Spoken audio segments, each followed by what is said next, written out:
This channel does not promote any violent, harmful, or illegal activities. All content provided by this channel is meant for an educational purpose only. গংগাৰ বুকুত জমা হৈছে পলস গংগাৰ পানীত বাঢ়িছে প্ৰদূষণৰ মাত্ৰা গংগাৰ বহন ক্ষমতাও হ্ৰাস পাইছে এনেকুৱা বহুতো কথা আমি বিভিন্ন সময়ত শুনিবলৈ পাওঁ ইয়াৰ বাবে কেন্দ্ৰই আৰম্ভ কৰিছে নমামি গংগে নামৰ এক প্ৰকল্প ভাৰতৰ মূল নদীখনৰ ওপৰত গুৰুত্ব আৰোপ কৰা হ'ব এই প্ৰকল্পৰ দ্বাৰা কিন্তু গংগোত্ৰী হিমবাহ গলিবলৈ ধৰাৰ লগে লগে যদি ইয়াৰ আকাৰ আৰু আয়তন ক্ৰমান্বয়ে সংকুচিত হৈ পৰে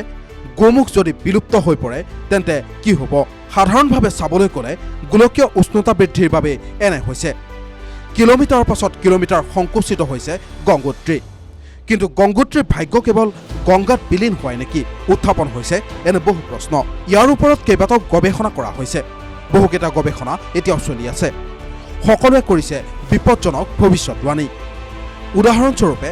IIT ইন্দোৰৰ গৱেষণাত কোৱা হৈছে যে গংগোত্ৰীৰ গড় হিমবাহ প্ৰতি বছৰে গড়ে 300 মিটাৰ সংকুচিত হৈ আহিছে সেই অনুসৰি যোৱা 10 বছৰত গংগাৰ উৎস এই হিমবাহৰ দৈৰ্ঘ্য কমেও 3 কিলোমিটাৰ হ্ৰাস পাইছে যদিও হিমবাহৰ গলনাংকৰ হাৰ যথেষ্ট বৃদ্ধি পাইছে তথাপিও হিমবাহৰ পৰা সকলো পানী কিন্তু গংগাৰে বৈ অহা নাই কাষৰীয়া জলাশয় অঞ্চললৈও হিমবাহৰ পানী প্ৰবাহিত হয় ইয়াৰ ফলত সৃষ্টি হয় বানৰ হিমালয়ৰ দক্ষিণ ঢালৰ বতৰ আৰু ভূপ্ৰকৃতিৰ পৰিৱৰ্তন ঘটিছে